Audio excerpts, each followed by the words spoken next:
নমস্কাৰ জয় হিন্দ আপোনালোকৰ অসম পুলিচৰ ফালৰ পৰা বিভিন্ন ভেকেন্সি অলৰেডি এপ্লাই হৈ আছে আৰু লগতে এতিয়া ফৰেষ্ট ডিপাৰ্টমেন্টৰ ফালৰ পৰা বহুতখিনি ভেকেন্সি ইতিমধ্যে মুকলি কৰা হৈছে আৰু 2026 চনত আপোনালোকৰ ইলেকশ্যন আছে তো তাৰ বাবে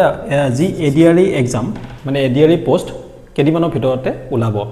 আৰু যিটো আপোনালোকৰ ফৰেষ্ট ডিপাৰ্টমেন্টৰ ইতিমধ্যে ওলাইছে তাৰ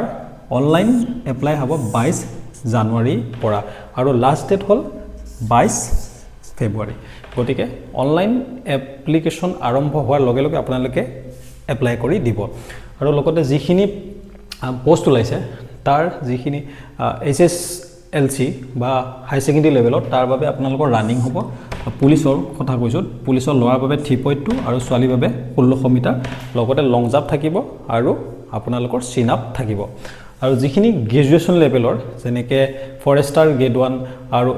এসআই ইউবি এবি তেওঁলোকৰ বাবে ফাৰ্ষ্টতে হ'ব ৰিটেন আৰু ৰিটেনৰ কোৱালিফাই কৰাৰ পাছত আপোনালোকৰ হ'ব ৰানিং তো 2026 চনটো আপোনালোকৰ বাবে এটা খুবেই লাকি বছৰ কাৰণ অসম চৰকাৰ ফালৰ পৰা বিভিন্ন পোষ্ট ইতিমধ্যে মুকলি কৰা হৈছে আৰু লগতে আগন্তকো আৰু কিছুমান পোষ্ট ওলাব কিছুমান ডিপাৰ্টমেন্টৰ আৰু এসএসসি জিডি ফালৰ পৰা বহুতখিনি পোষ্ট ওলাইছে তো ধুনিয়া এটা সুযোগ আছে আপোনালোকৰ বাবে এটা চাকৰি লোৱাৰ আৰু এবাৰ আপোনালোকে হাৰ নামানিব ভালকে কোনটোত এই বছৰ 2025 চনত কিটো কম হৈ ৰল কোনটোত আপোনালোকৰ মাৰ্কস কমিলে কোন ৰানিংত কমিলে নে লং জাম্পত কমিলে নে ৰিটেনত কমিলে নে